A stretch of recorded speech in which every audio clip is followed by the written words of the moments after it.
আজকে আমি তোমাদের করাবো ঈশ্বরচন্দ্র বিদ্যাসাগর রচনা। ভূমিকা: ঊনবিংশ শতাব্দীর প্রাণপুরুষ বিদ্যাসাগর ছিলেন একাধারে বিদ্যাসাগর ও করুণাসাগর। যুগপুরুষ, মহাপুরুষ, যিনি পাণ্ডিত্যে ছিলেন অসামান্য, কথায় সুরসিক, ক্রোধে উদ্দীপ্ত, স্নেহরসে আর্দ্র ও মতে নির্ভীক। শুধু তাই নয়, তিনি ছিলেন বাংলা গদ্যের জনক ও বাঙালির স্মারক। এরপর জন্ম, বংশ পরিচয়।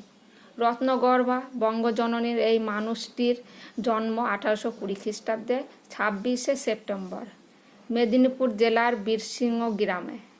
পিতা ঠাকুরদাস বন্দ্যোপাধ্যায় ও মাতা ভগবতী দেবী। পিতামহ রামজয় তর্কভূষণ। তারপর শিক্ষা। গ্রামের পাঠশালাতেই তার প্রথম শিক্ষালাভ। তারপর তিনি 8 বছর বয়সে পিতার হাত ধরে কলকাতায় আসেন ও পাঠশালায় ভর্তি হন। তিনি অত্যন্ত মেধাবী ও প্রতিভাবান ছিলেন। সমস্ত বাধাকেই জেদের মাধ্যমে জয় করেন তিনি। 9 বছর বয়সে ভর্তি হলেন সংস্কৃত কলেজে।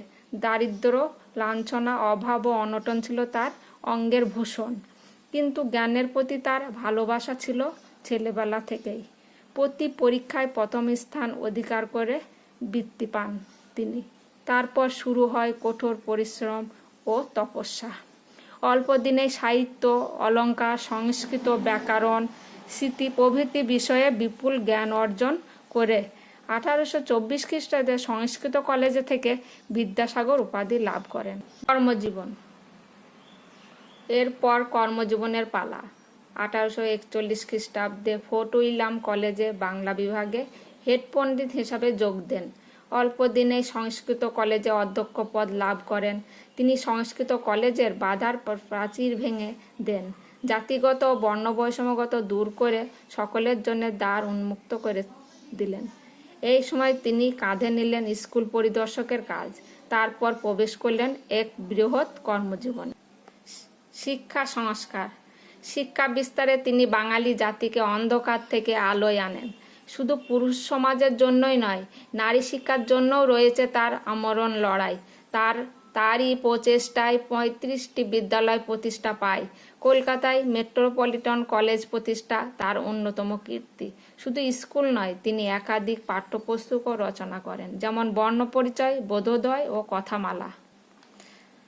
এরপর সমাজ সংস্কারক। বিদ্যাসাগরের সর্বশ্রেষ্ঠ পরিচয়, তিনি একজন বড় সমাজ সংস্কারক। তারই প্রচেষ্টায় বিধবা বিবাহ আইন পাশ হয়। 1853 খ্রিস্টাব্দে 26শে জুলাই এই আইন পাশ হয়। তার কথায়, আমার জীবনের সবচেয়ে বড় কর্ম। এছাড়াও তিনি সমাজের নানা কুসংস্কার দূর করেছিলেন। বাল্যবিবাহ রোধ, বহু বিবাহ রোধ, কৌলীন্য প্রথার বিরুদ্ধে চিরকাল লড়াই করে গেছেন। সাহিত্য কীর্তি। বিদ্যাসাগর ছিলেন বাংলা ভাষার যথার্থ শিল্পী। তিনি বাংলা গদ্যে প্রথম ছেদ ব্যবহার করেন। তিনি সর্বপ্রথম বাংলা গদ্যকে উচ্ছৃঙ্খলা থেকে সুবিন্যস্ত, সুপরিচ্ছন্ন রূপ দেন। এই কারণে রবীন্দ্রনাথ তাকে বাংলা গদ্যের জনক বলেছেন। প্রভাবতী, সম্ভাষণ এগুলি বাংলা সাহিত্যের এক অনবদ্য সৃষ্টি। তিনি বাংলা গদ্যকে করেছেন গতিময়, ছন্দের সাথে হাসিয়ে নিয়ে গিয়েছেন। সর্বশেষ উপসংহার। দুঃখীর চোখের জল মোছাইতে তিনি ছিলেন ব্যস্ত। তার মাতৃভক্তি ছিল অনন্য। তার চরিত্র ছিল ফুলের মতো নরম। তিনি যদিও আজ আর নেই, 1891 খ্রিস্টাব্দে 29শে জুলাই তিনি আমাদের প্রেরণা, অন্ধকার জীবনের আলো। তিনি বেঁচে আছেন আমাদের অন্তরে।